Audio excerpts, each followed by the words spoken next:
Welcome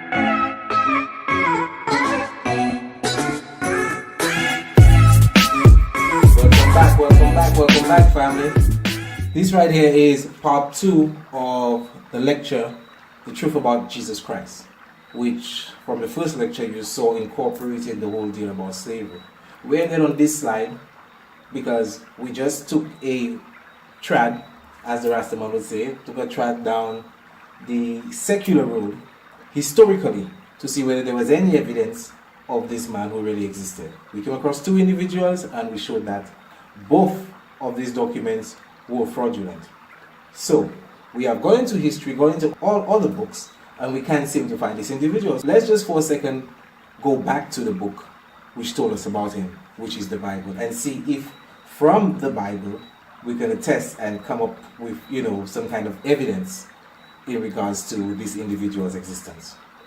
The Gospels as well don't even agree as to a simple matter as to the birth of Jesus. Alright? In the Gospel of Matthew, Matthew says Jesus was born before King Herod's death, which is around the 4th century BC. But then when we go to Luke says Jesus was born during a census. A census is where they basically take a survey of the population in a specific area.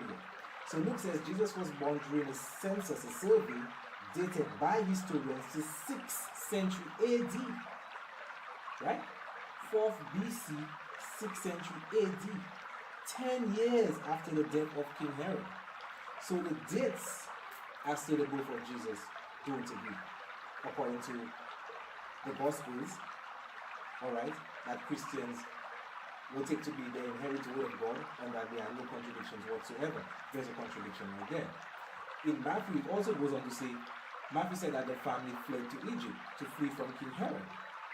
Because King Herod now went about slaughtering all the young children, which they named the slaughter of the innocents, right? So he went around slaughtering all the young children in hopes that he would also kill the baby Jesus, the baby Christ child. Alright?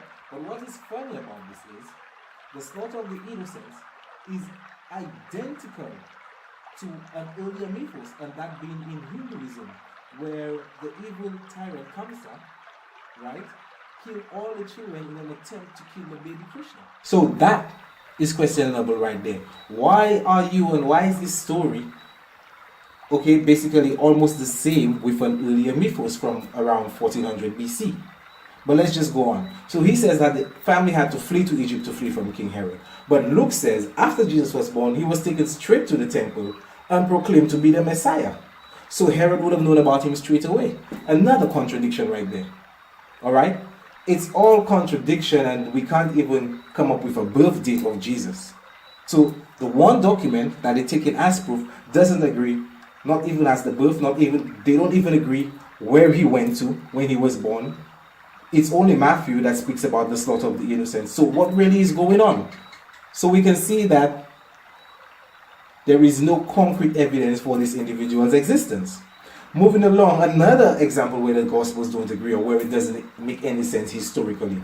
In John chapter 18 verse 12, right? High priest Caiaphas and Annas. Let me just get that verse for you and read right there. John chapter 18 verse 12 goes on to say, then he and the captain and officers of the Jews took Jesus and bound him and led him away to Annas first, for he was father-in-law of Caiaphas, which was the high priest in the very same year. Now Caiaphas was he which gave counsel to the Jews that it was expedient that one man should die for the people. So it's basically saying these 2 individuals were in office. These are artist depictions of them. Annas, for some reason, they always have some names dealing with some part of the body that's supposed to be excreting, feces. What's his name? We went through him in the first lecture, Tacitus called his book the Annals. This guy named is Annas. I mean, what's going on, right? So that should show you, if you know Greek and Roman culture, you will know that homosexuality is very prevalent within their culture. But that's not the topic. Let's just move along. So the verse is really saying these two individuals condemn Jesus Christ. Alright? But we have a problem with this because historically, Annas was removed from office of high priest in 15 AD. And Caiaphas became high priest in 18 AD. So there is an issue right there. These two individuals were never in office together. So that story in the Bible is fraudulent. Again, according to history, not according to Simon Ra, according to history. Alright? We did the research for you and we're bringing it for you. The Gospels don't agree as to when Jesus was born. Alright? And these individuals right here never was in office at the same time to condemn Jesus Christ, if he even really existed, allegedly. So we cannot take this book as factual evidence, the inherent word of God with no mistakes whatsoever. There are thousands of contradictions in there, my people. We need to wake up and really scrutinize this book. We have taken the information from this book too literal. Alright? Just to try and prove the existence of this individual, where according to history and so far according to the Bible, we're having too many loopholes, too many, what ifs, too many question marks. Moving along. This right here is a book called The Bible on Earth, written by Israel Finkelstein, and Neil Asher. In this book, published in 2001, the director of Tel Aviv University excavations is when you actually go to dig up something. I mean, we're not idiots here, but we still need to break down words just to avoid ones for probably pausing the video to go to the dictionary. So excavations, you're actually digging for fossils and human remains just to prove the existence of certain individuals. Alright? So the director of Tel Aviv University, which is in Israel, mind you, did excavations on the land, and it shows that archaeological evidence disproves the existence of Abraham and all the Hebrew patriarchs. So that means none of these individuals in the Bible ever existed. Alright? The patriarchs of the Bible. This is not me saying it again, this is not the Limited Empire saying this. These are individuals who reside in the area who perform these excavations. Okay? But we can see where all this makes sense, obviously, because we have done the research to show that these individuals don't exist. Even right now, we're having problems coming up or trying to come up with some concrete evidence as to the Jesus Christ character. The Gospels itself, Matthew, Mark, Luke, and John, are not authentic. From an excerpt from the Gospel entry in the Catholic Encyclopedia Online, it says, the first 4 historical books of the New Testament are supplied with titles which, however ancient, do not, I'll say again, do not go back to the respective authors of these sacred writings. So it's basically saying Matthew, Mark, Luke, and John, as we see them in the Bible, is not Matthew, Mark, Luke, and John that wrote these books. They don't even know if there was a Matthew, Mark, Luke, and John. So this is not me saying it again, it is online. You can go and check everything online. We're not just saying, I believe, and no. The information is out there. We presented it to you in this PowerPoint presentation to help our people ascend, alright, and awaken their consciousness to become the true gods and goddesses of the earth. For black people to get back to their rightful place. Alright? This book is not to be taken literally. This right here is basically just a snippet to show how fictional the Bible is. In Matthew 27, verse 51 to 53, it says, and behold, the veil of the temple was rent in twain from the top to the bottom, and the earth did quake, and the rocks rent, and the graves were opened, and the bodies of the saints which slept arose. Alright? Now, when you're reading this, or if you're in church and they're reading this to you, they will say, okay, well, the bodies which arose is basically the spirits, so the spirits rose up and went to meet Jesus Christ in heaven, so on and so forth. But then in 53 it says, and came out of the graves after his resurrection, that would be Jesus, and went into the holy city and appeared unto many. So that means the individuals who were in the graves, right, they rose up, they slept arose, and went into the city and appeared unto many. So this is not spirits we're dealing with here. We're dealing with literal anatomy, human vessels that have been decayed, alright, because they were in the graves, remember, rising up and going onto the holy city and appearing unto many, all because this individual named Jesus Christ resurrected. You know what that reminds me of? Bam, right there, Night of the Living Dead. Okay? Many of you, I'm sure many of you probably have seen this movie. There was a remaking of it in 1990, but I think it's a 1960s film. Alright? With basically the same storyline. People just waking up from the graves in the cemetery and coming into the city. And people seeing them all frightened, have to go take the shotgun and have to look to run and hide. That is what is going on here. If you have to take the Bible literally. Alright? So, moving along, how many of you know that Jesus don't like green figs? I mean, that one wouldn't be able to live in St. Lucia, because our national dish is green figs and saltfish. So I feel that one wouldn't be able to live in St. Lucia, seriously speaking. But still, it's not green figs, but actual, the figs with the tiny seeds. It is a fruit you would get in the northern hemisphere predominantly. So in Mark chapter 11, there is a little scenario where Jesus is basically walking along and he's hungry. It says that he's a hunger. But the author, not Mark obviously, because we just showed that Mark is not the author of the book of Mark. The author says that it wasn't the season of figs. But then Jesus, walking along, is in hunger, and he passes the fig tree and he basically wants some figs to eat. But you can't get any figs because it's not the season of figs. It's just like saying you're passing by a mango tree and you want to eat a mango or golden apple. But obviously the tree won't have, because it's not mango or golden apple season. I mean, everyone just knows that. You cannot expect to get a mango from a mango tree and it's not mango season. I mean, come on. Son of God or not son of God, really? So this guy is passing along, hungry. The tree has nothing for him to eat. And he goes ahead and say, what? Just stay there and just rot and decay, man, because you'll have nothing for me to eat. No man shall eat from you again.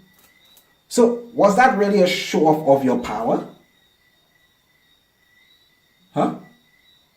I just want to ask Jesus that. Is that really a show off of your power? Because you're on your way to somewhere. The tree just there, man, its own little business, right? Just probably waiting for its season to come along for it to start bearing figs like crazy. But because you were passing, being the Son of God, you expected it to just automatically just, vloop, here you go, a couple figs, Jesus. Feast upon that. Really? But if it's not the season, by the way, wasn't it you the one who created the seasons? You're supposed to know it wasn't the season of figs. Even the author knew that. Right? So you right there were just being a bully. And if this had to be taken literally, we can see that this guy was just showing off his supernatural powers for no reason whatsoever. And I'm sure in Galilee or Nazareth or wherever he was at that time, there were many hungry people right there. So why don't you just snap your fingers like you did with the 2 loaves and with the 2 fish and the 5 loaves and just feed all these people, huh? But you want to just persecute the little fig tree, right, for not having figs because you're passing. So we know that it's a fictional story, so we cannot rely and take the stories literal, nor lay our trust and put our heart within this book. Many black people have their souls trapped within this book like a genie in a lamp. And all the pastor or the priest has to do is just come and rub the lamp, rub the book, read them 1 to 9 verses, and they just pop out. Yes, master, what can I do for you right now? Right? And then go back in. So, historical predictions of Jesus' second coming, because obviously it said that he died, he resurrected, and went to heaven to meet his Father. And he will come, the same way he left is the same way he will come again. So, many people believe Jesus is going to come again. Okay? And from the span of 500 AD to 2018 to last year, we have about 50, if not more, predictions. But I just took the real juicy ones, right? So let's move down the line. So in 500 AD, we have 3 Christian theologians predicted Jesus to return on this date, based on the calculations of Noah's Ark from the Bible. That story again is just complete and utter rubbish. We're going to get into simple biblical stories in some short videos to just show how these things can never really make any sense. Right? In 1000 AD, Pope Sylvester II predicted the end of the world and Jesus' return. Mind you, whenever they say that Jesus is going to come again, he's always coming, okay, or bringing the end of the world when he's coming. In the next presentation, in the next lecture, which is the Bible and astrotheology, we're going to show why that is so, or why they get that understanding. Well, I think I did break it down in there, but we're going to get to that slide. Don't want to spoil spoil the surprise. So, in 1964, Zimmerman and John Mason said Christ would return to these states. So all these guys are predicting nothing else, right? Nothing happened yet. In 1836, John Wesley from the Methodist Church expected Jesus on this date. Nothing. 1844 is the greatest one because it's referred to as the Great Disappointment. In it, a man called William Miller, who had a movement referred to as the Millerites, had thousands of people gather at a park. And he goes on in his testimony to say, I waited all Tuesday, October 22nd, 1844, and there Jesus did not come. I waited all the forenoon of Wednesday, meaning he was so sure and so positive that this is the day. Right? He didn't come that day, he still stayed in the park the following day. And he waited all the forenoon of the Wednesday and was well in his body as he ever was, meaning he had strength, But after 12 o'clock, he began to feel faint, and they had to carry him away. Right? Still no Jesus. And in 1891, Joseph Smith, who is the founder of the Mormons, said that Jesus would arrive on this date. Still no Jesus. So what is going on? My great-grandmother and my grandmother was still waiting for this character. And up to now, is it that he's never coming? Or we should just have faith and continue to wait, right? Yeah? And don't actually get up and make an effort, right? To start changing our lives and start going within the direction progressively in saving ourselves. So anyway, moving along, this guy, all right, despite there is no secular evidence of his existence, the book which speaks about him cannot give you a birth date or is even accurate as to what transpired after his birth. But let's just carry on with the story because we like to play along with things to see what the end result will be. Okay? So what makes this character so special? Or what is so special about him? Alright, let's check imperatives of his life and of his story. Jesus Christ was born of a Virgin Mary, or born in a place called Bethlehem, they say. Born on December 25th, or according to the Orthodox Christians within the East, is January 6th, January 7th. There was a star in the East which the three kings followed the star to the birthplace of the Son of God.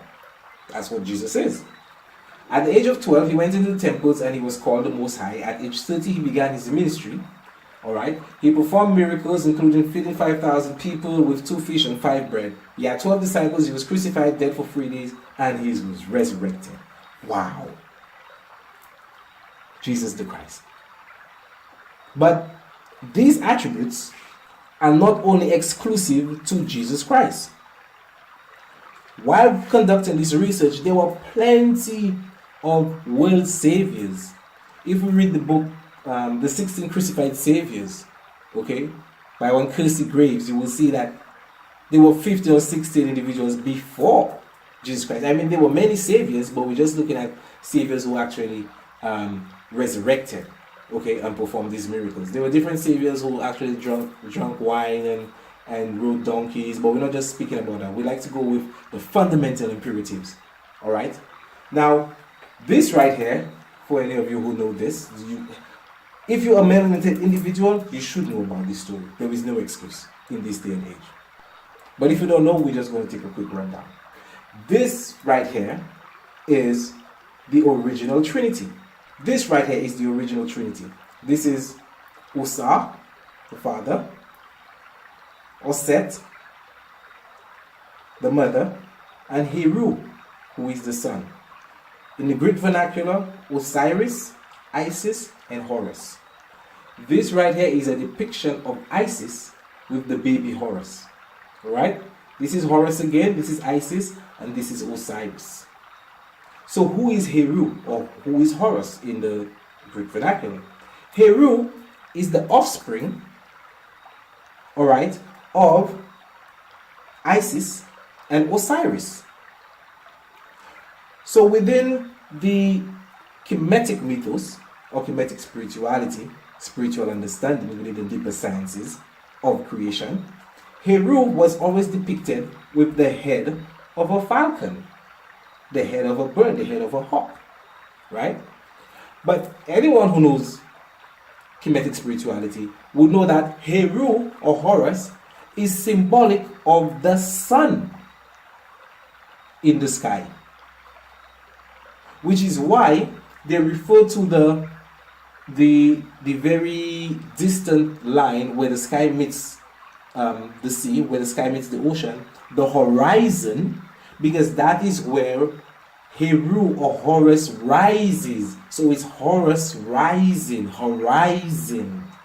All right, and we use the sun to denote time. I mean, we use the sun for hours. So the sun, back in the day, we would ask the time, like the ancients would say, where is the golden falcon now, or where is Horus now? When you change the word Horus around, you get the word hours, because the sun is used to depict time, and the sun is Horus. Horus is not an individual that was walking around Kemet with the body of a man and the head of a hawk, and the head of a falcon, sorry. So, having said that, family, let us go into the imperatives of the Heru story as well. Okay? Heru is the sun god of Kemet, which is ancient Egypt. He is also born of a virgin who is also to Isis. He was a star in the east and 3 kings who came to his birth. And he was a teacher at the age of 12 years. He was baptized at 30, had 12 disciples, performed miracles, walking on water, and the rest. And is known by many names, known as the Lamb of God, the truth, the light, God's anointed Son, and the risen Savior. He was crucified, dead for 3 days, resurrected, and ascended into heaven. Exactly the same as Jesus Christ. Don't you find that a bit suspicious or funny? Okay, something wrong with this, or probably not wrong, but if you came across this information and knowing that Kemet or ancient Egypt is the mother of civilization for the world, because the Greeks and the Romans, all of them came to get the sciences, the mathematics, the writing skills, everything came to get all the knowledge from ancient Egypt. So if we have this story in ancient Egypt with these attributes, and then thousands of years later, we can see those same attributes in Jesus Christ, can we put the pieces together? Mind you, it wasn't only the Romans and Greeks who came to ancient Egypt to learn.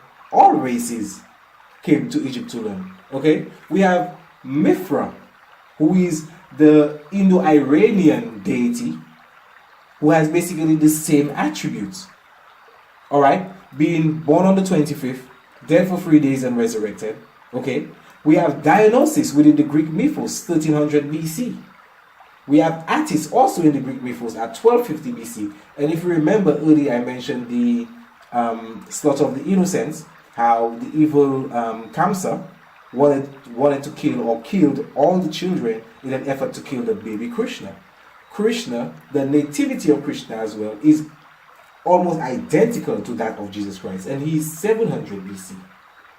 Jesus Christ was around 1 AD, around the time he existed. So all these deities shared the same attributes and were before the advent of Christianity or the advent of Jesus Christ. Don't believe me? Dionysus was seen on a donkey. Alright?